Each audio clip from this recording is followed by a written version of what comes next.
تو اس سے کیا کرو؟ سلام کرو. وَإِذَا دَعَاكَ فَأَجِبْهُ، جب وہ تمہیں دعوت دے تو دعوت قبول کرو. یار آج میرے مہمان اور میرے پاس آ جائے. صحیح. وَإِذَا اسْتَنصَحَكَ فَأَنصِحُ لَهُ، جب وہ کوئی چیز خیر کا مشورہ یا نصیحت وغیرہ تم سے طلب کرے تو تم اس کو خیر کا المستشار مؤتمن. وَإِذَا عَطَسَ فَحَمِدَ اللَّهَ فَشَمَتَهُ، جب وہ چھینک مار، چھینک کہتے ہیں، کیا کہتے ہیں؟ ہاں، تو تم اس پہ الحمدللہ کہو. یہ بھی ایک مسلمان کا سننا پر حق ہے. اور اس کے یعنی اس چھینک کا کیا کرو؟ جواب دو حمد اللہ. وَإِذَا مَرِضَ فَعِدْهُ، جب وہ مریض ہو جائے تو اس کی عیادت کرو. صحیح ہے. یہ بھی یعنی ایک مریض مسلمان چاہے جو بھی ہے، ہم تو اپنا پرایا جو بھی ہے اس کا.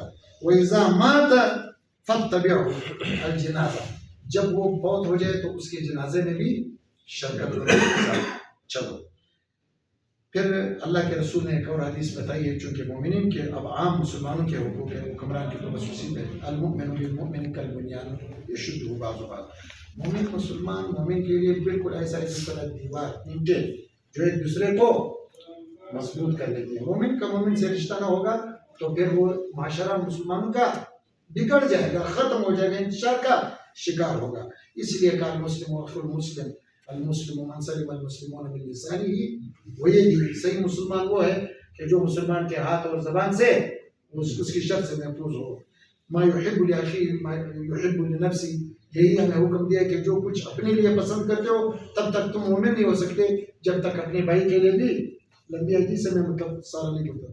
تو اس لیے بلکہ اللہ کے رسول نے فرمایا المؤمنون کجسد واحد ان اشتکا رأسہ اشتکا کلہ ان اشتکا عینہ اشتکا کلہ.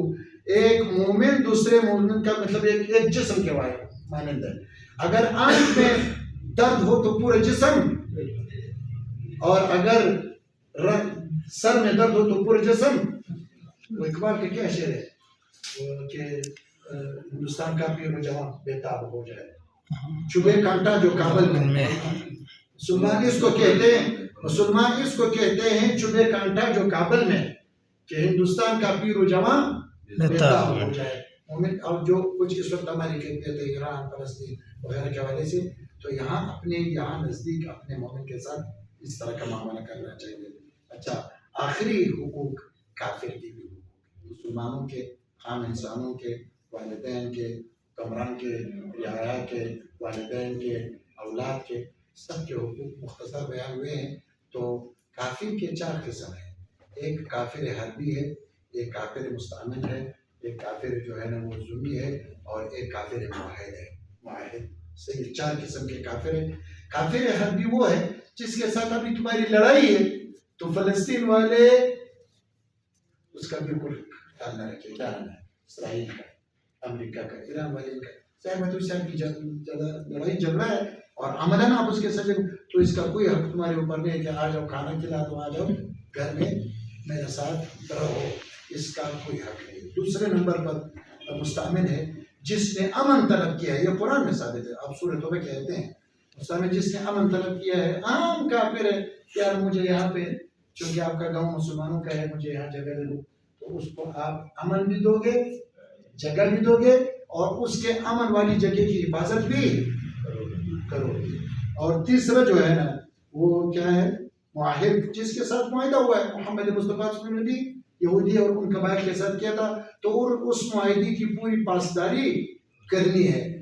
چوتھے نمبر کا کافر ذمی ہے جو آپ کے ملک میں رہتا ہے. جس طرح ہمارے ملک میں عیسائی، ہندو وغیرہ اقلیت رہتی ہیں، تو ان کے مسلمانوں سے بھی بڑھ کر حقوق ہے ذمی کے. صحیح ہے، ظاہر بات ہے.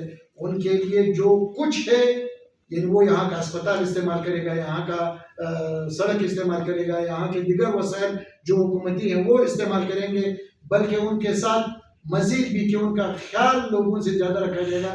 ان کے لیے تو یہ اسپتال کیا ہے، اسکول ان کا سنبلی کے پاس ہے، اور ہمارا پتہ نہیں نواکلی میں پڑتا ہے. یہ جو غیر مسلم ہے یہ معاہد ہے، ہاں، یہ ان سے جزیہ بھی لیا جاتا ہے. جو پاکستان میں جس وقت غیر مسلم ہے یہ معاہد ہے. اچھا، ہمارا معاہدہ ہے آئین کی روح سے.